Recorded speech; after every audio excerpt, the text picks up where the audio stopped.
Welcome, curious minds, to Congress in Context. Our mission today is, well, to cut through some of the noise and give you a clearer picture of what's been happening on Capitol Hill. Especially as we reflect on the recent Independence Day holiday, we're going to take a deep dive into the really important legislative actions, some of the heated debates, and even those quieter moments that shaped the past week in Washington.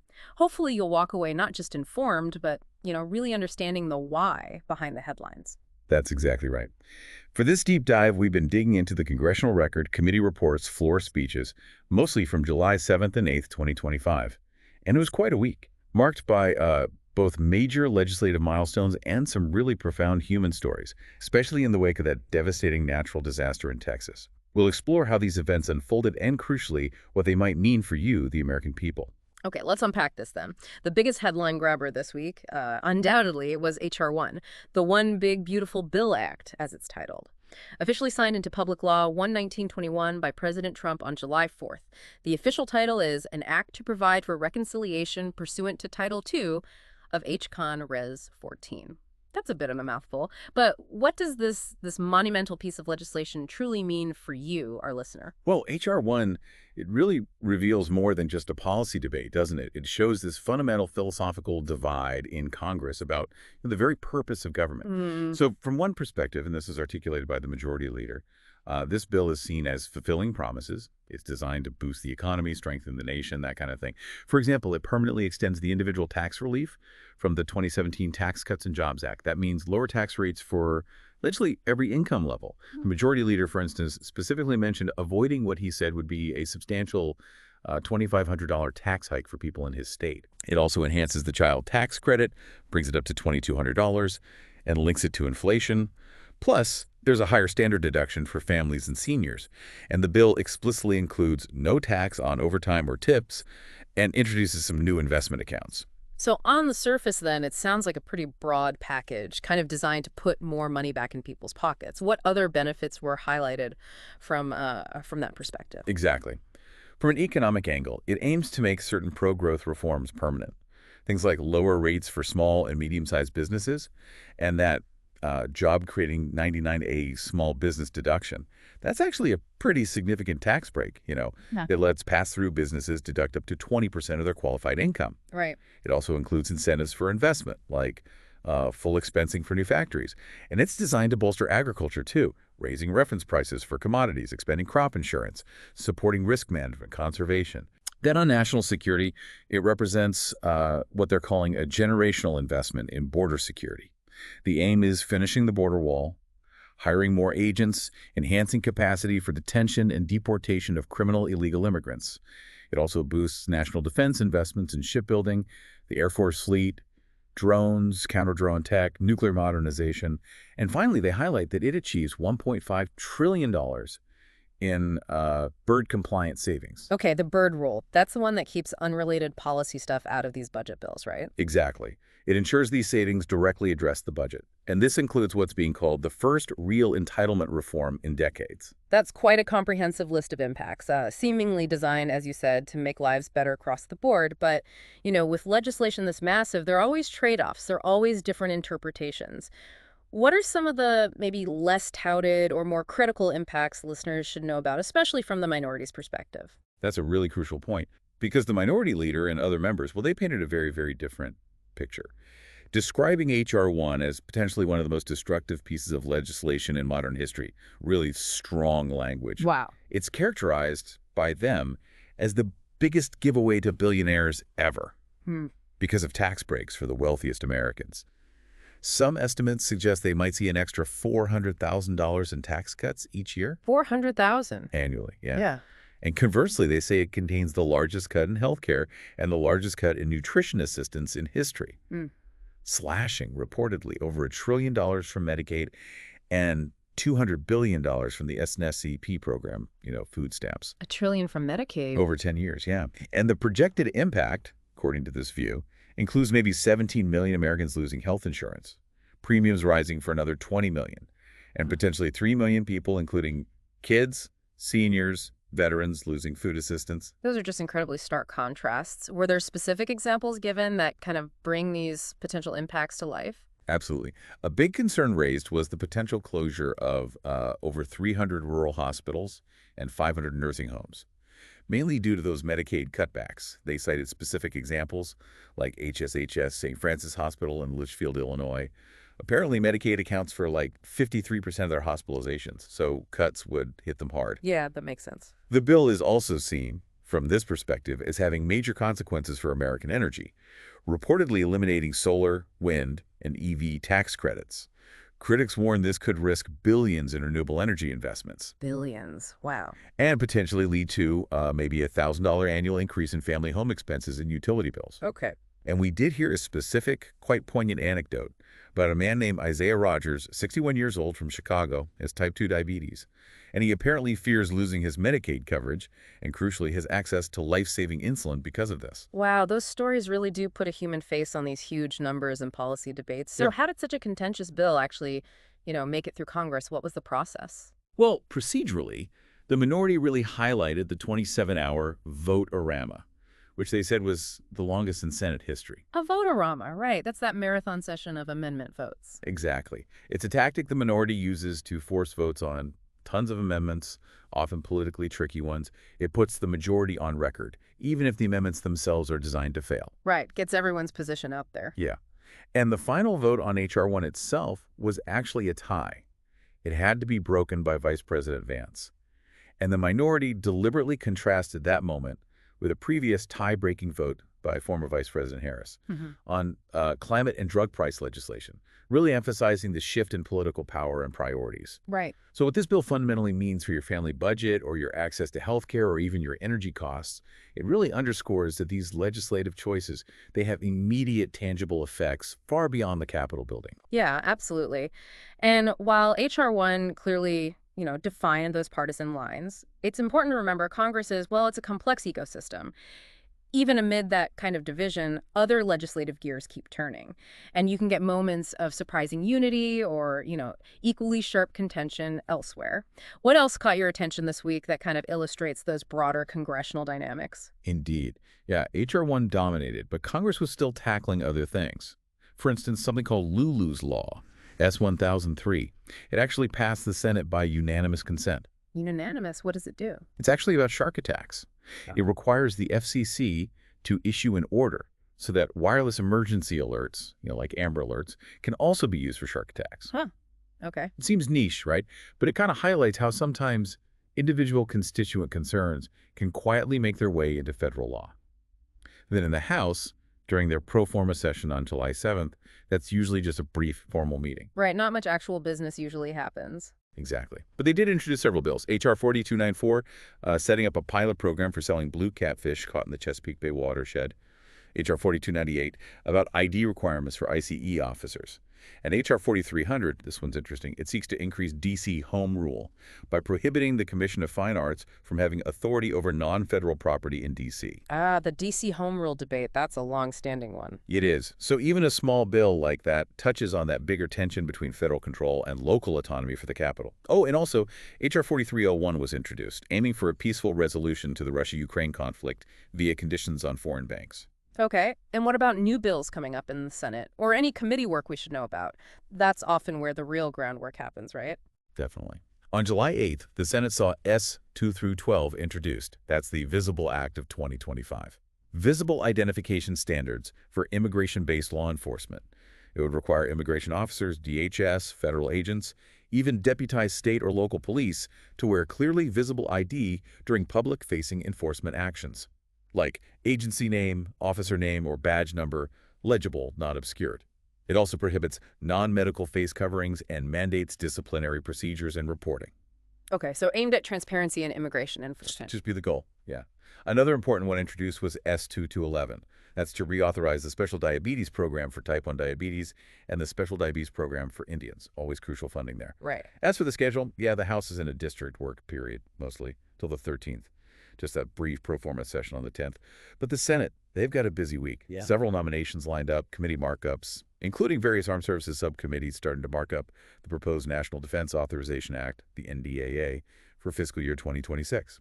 Okay, so beyond the sort of legislative machinery, The week also gave us a fascinating look at the underlying political dynamics. How events outside the Capitol echo inside its walls. What moments really captured those shifting currents of power and response this week? Well, one area where we saw both really profound unity, but also maybe some underlying tension, was the response to those awful Central Texas floods. Both the House and Senate started their sessions with prayers for the victims, the floods in Kirk County and nearby areas. Leaders from both parties, Majority Leader Thune, Minority Leader Schumer, Senator Durbin, and of course the Texas Senators Cornyn and Cruz all expressed deep condolences. The numbers are just staggering, weren't they? Over 100 people reported dead, Yeah. including, I think, 27 or 28 children, mostly from that Camp Mystic Girls summer camp. Just devastating. And the river itself. Unbelievable. The Guadalupe River rose 26 feet in just 45 minutes.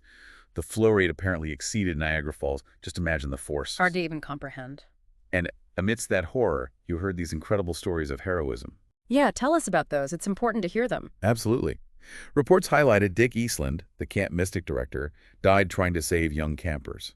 Julian Ryan died helping his own family escape their flooded trailer, saved his baby and his 6-year-old. And a U.S. Coast Guard rescue swimmer, Scott Ruskin, hailed as a hero, saved nearly 170 people at Camp Mystic, often carrying 2 girls at a time. Incredible bravery. Truly. And these floods, they hit everyone, regardless of politics. Senator Durbin and others spoke about the expectation, the hope for bipartisan support for disaster assistance moving forward. Senators Cornyn and Cruz described the utter devastation they saw firsthand. Bridges, roads washed out, homes just gone, cars stuck 30 feet up in trees. Wow.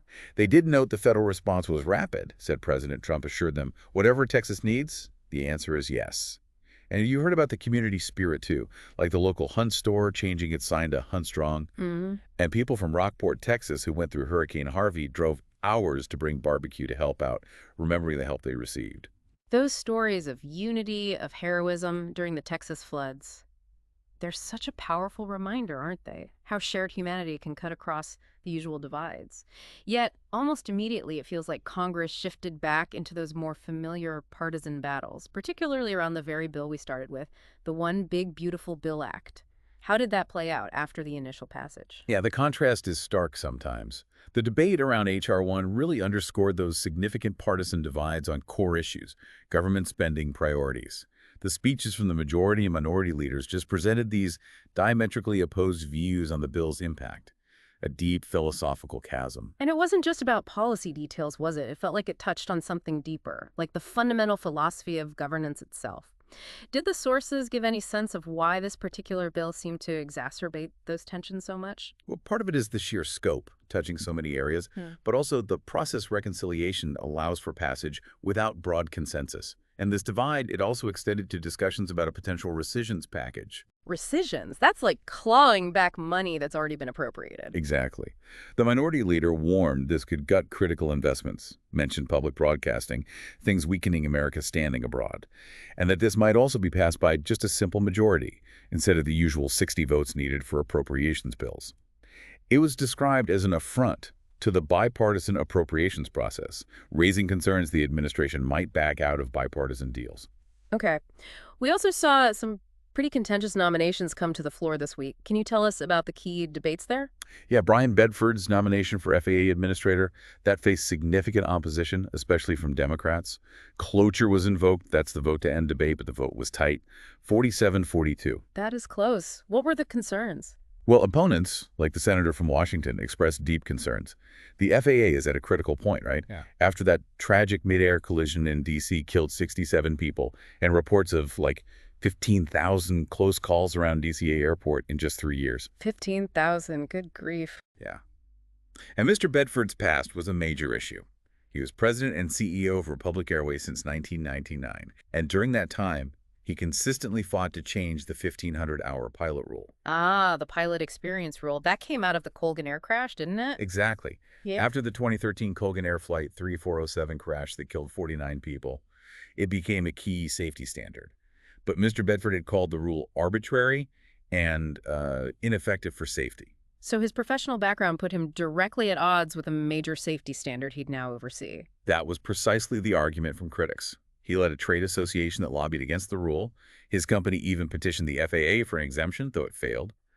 Critics noted he refused during his hearing to commit to protecting the rule if confirmed, and wouldn't commit to recusing himself if his old company asked for an exemption again. Hmm. His nomination was publicly opposed by the families of the Flight 3407 victims, and even Captain Sullenberger weighed in. Sulling stated Bedford is not willing to uphold the critically important pilot experience requirements, and that Sully's life's work could be undone. Strong words from a respected figure. Very. Concerns were also raised about his apparent openness to single-pilot operations on commercial flights and some inconsistent answers he gave regarding DEI policies and that D.C. crash investigation. This whole debate also touched on FAA staffing shortages. The agency reportedly lost 3% of its workforce, and the administration's broader 10-for-1 deregulation policy. Right. Eliminate 10 regulations for every new one. Yeah. Critics worry that creates a chilling effect on enforcement, makes regulators hesitant. Separately, cloture was also invoked on Preston Griffith's nomination for Undersecretary of Energy. That vote was 47-41, so also quite close, but moving towards confirmation. Okay. We also heard a significant defense of whistleblower protections this week. That's an often overlooked but really a vital part of government oversight, isn't it? That's absolutely right. The senator from Iowa addressed some public accusations that he was undermining a whistleblower.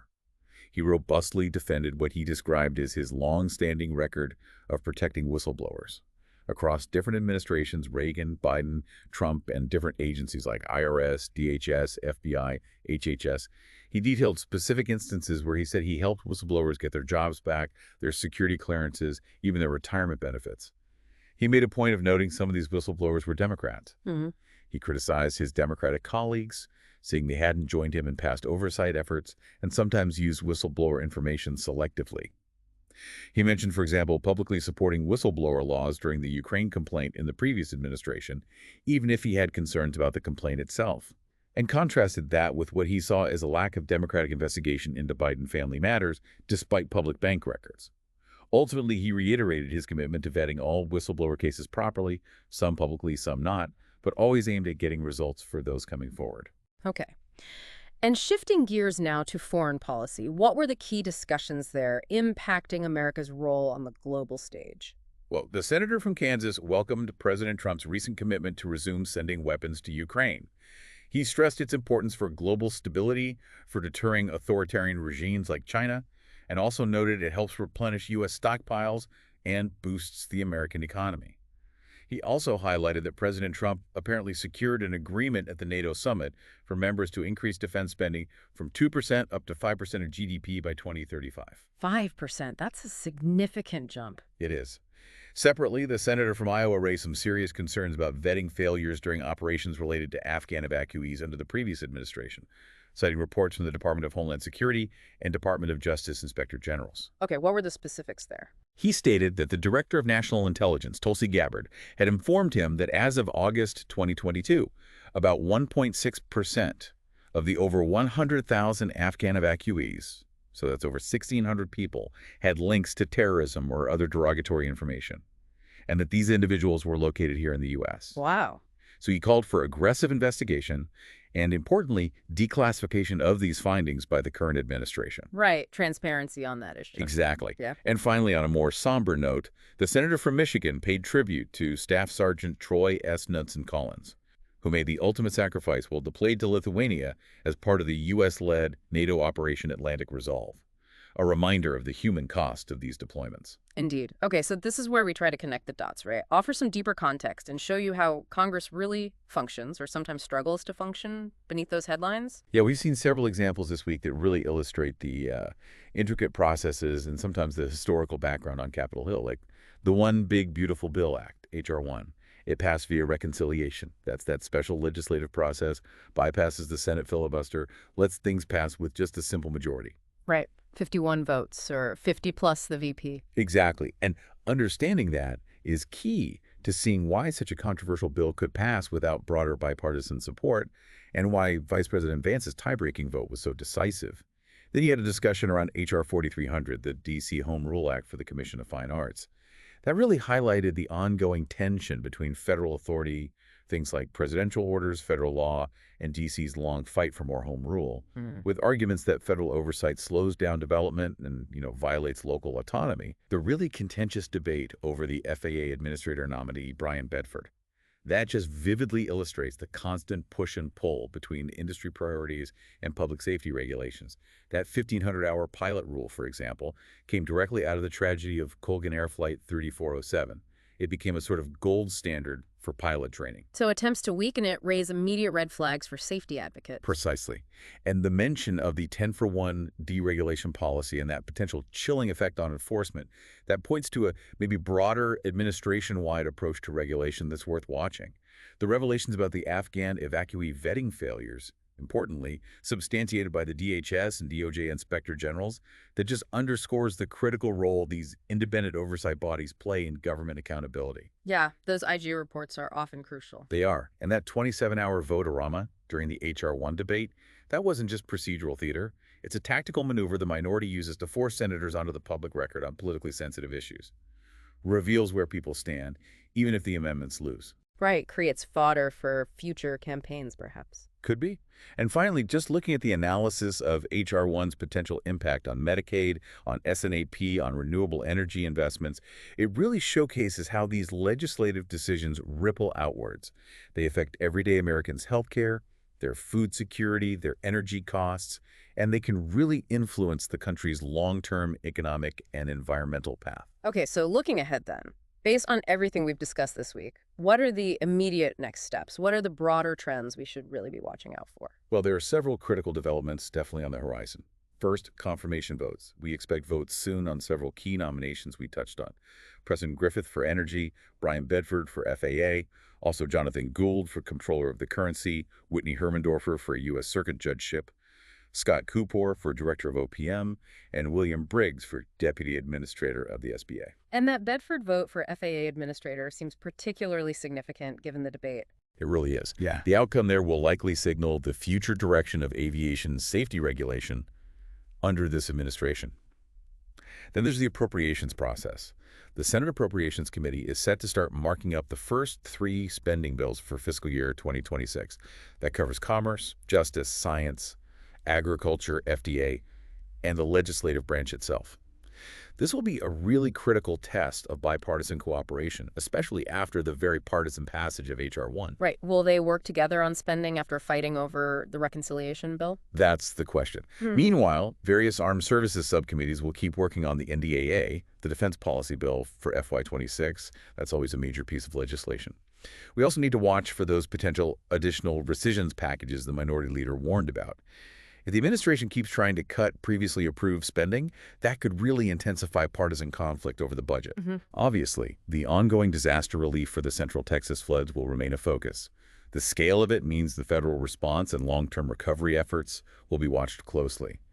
And that debate over FEMA funding, how prepared it is, will likely stay relevant. The fate of those solar, wind, and EV tax credits under H.R. 1 will continue to shape investments in renewable energy. That affects America's competitiveness in the global clean energy market. Yeah, big economic implications there. Definitely. And finally, that ongoing scrutiny of the Afghan evacuee vetting, the calls for declassification. It highlights a broader trend, I think, towards demanding more transparency and accountability from federal agencies, often spurred by these whistleblower disclosures. So you've just taken this deep dive with us into the complex workings of Congress. Now the crucial question. How can you, the listener, stay engaged and make your voice heard in all of this? Yeah, it's so important to empower yourself with information. It really is.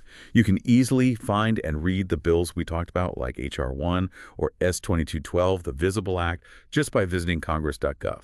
That site, congress.gov, it's a really powerful tool. You can track pretty much every piece of legislation through the whole process. And the Congressional Record, which is where a lot of our source material came from, provides detailed daily proceedings for both the House and Senate. It's all public. Right. The information is out there if you look for it. It is. And remember, your senators, your House member, they are there to represent your interests.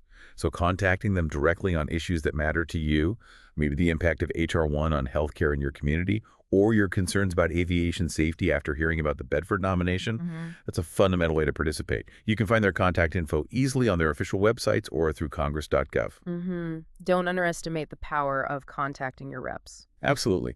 Keep an eye on the schedules, too. Those upcoming nomination votes in the Senate, especially for positions like FAA administrator, and the committee markups for the appropriations bills. Those moments are often really critical points where policy gets shaped. And remember, participating in democracy, it goes beyond just casting a ballot on Election Day. Staying informed, discussing these issues with people in your community, engaging directly with your elected officials, it all contributes significantly to the whole process. Yeah, this week has certainly shown us how quickly really complex legislation can become law, and how deeply those decisions made in Washington can impact individual lives and communities all across the country. It also reminds us, though, of that profound human resilience we saw in the face of tragedy in Texas, and of course the constant push and pull of different priorities, different philosophies within our government. Indeed. So maybe consider this as we wrap up. In an era of seemingly rapid legislative action and often stark political divides, how do we as citizens ensure that our collective well-being remains at the forefront of every policy decision? What stands out to you as the most impactful detail from our deep dive today? And maybe more importantly, what question does it provoke for you about the future of our nation?